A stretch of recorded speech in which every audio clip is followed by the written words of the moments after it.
Hello mga mi, nagpasama nga ako kay daddy sa mga oras na yan para mamili ng mga kakailanganin ko. Wow! Last week kasi meron kaming grace celebration sa company namin. Kaya naman mamimili ako ng mga kakailanganin ko ang pang-decorate. Sa branch namin, ako kasi ang nag-organize tuwing meron kaming mga okasyon. Siyempre sa tulong din ng mga kasama ko, pero usually sa mga ganitong gawa ay ako talaga. Bali ang grace nga mga mi ay sineselebrate yan before sasapit ang Ramadan. Alam ko naman na marami sa atin ay alam na yan, lalong-lalo na yung mga nandito sa Middle East. Bali, simpleng dekorasyon lang naman ang gagawin ko mga mima ko para lang talaga hindi lang pagkain ang nasa table namin. Alam nyo ba mga mi, sa mga ganitong ganap ay nag-i-enjoy talaga ako. Aminin natin na talagang nakakapagod mag-organize pero on the other hand, talagang nakaka-enjoy siya lalong-lalo na kung nakikita mong masaya at na-appreciate na mga kasama mo yung gawa mo. At nakakatuwa ring makita na magkakasama kayong magkakatrabaho kahit ilang minuto lang.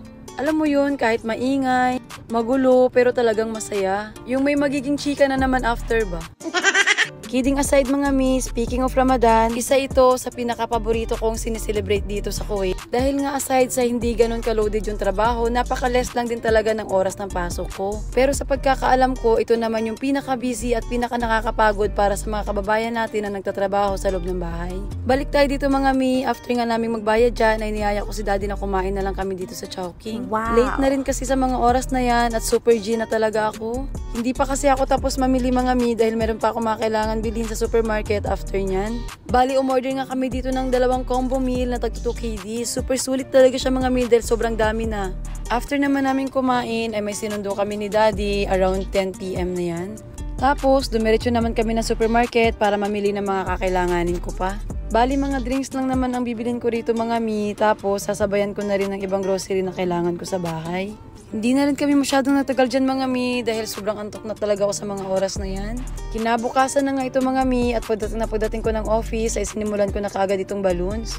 Ay naku mga mi, alam nyo bang inis na inis ako sa mga oras na yan dahil late akong nakapasok. What? Paano kasi itong si daddy, yung alarm clock ko ay pinatay niya? Nasanay kasi ako na pa nag-a-alarm ay ni-snooze ko mga 3 times bago ako babangon. Ang nangyari, siya ang nagising at pinatay niya kaagad.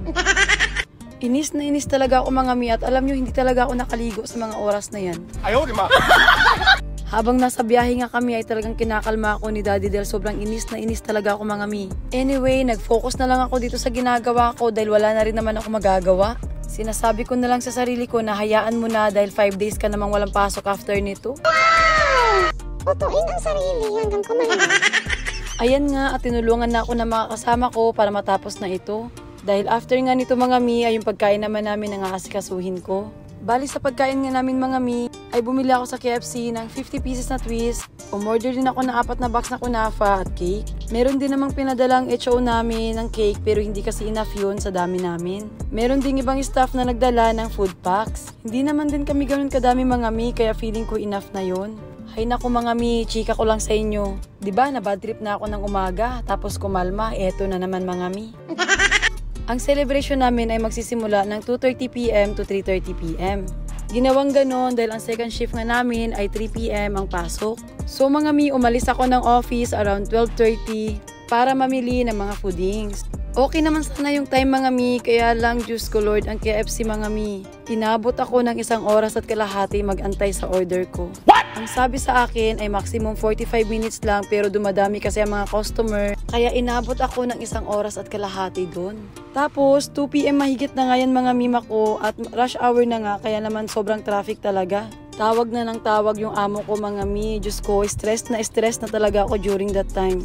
Nag-send pa naman ako sa group namin kung anong oras sila aakyat doon sa lounge namin. Pagdating ko mga mi, Diyos ko, panay talaga ang hingi ng sorry ko sa kanila dahil wala naman talaga akong magawa at hindi ko kontrolado ang mangyayari. Hay naku mga mi, naranasan nyo rin ba yun yung meron kayong pinaghahandaan tapos nasisira talaga? Pero anyway, ang mahalaga ay nairaos ko ang araw na ito kasama ang mga colleagues ko. Alam ko naman din na happy sila sa mga oras na yan. Paano masabi? Siyempre, make sure ko kasi na makakakain talaga ang lahat. Nga pala mga mi, ang food namin ay contribution yan each staff. Yun lang mga mi, ang bad trip na masaya na nangyari sa araw na ito. Ramadan Karim sa lahat, lalong-lalo na sa mga kapatid nating Muslim.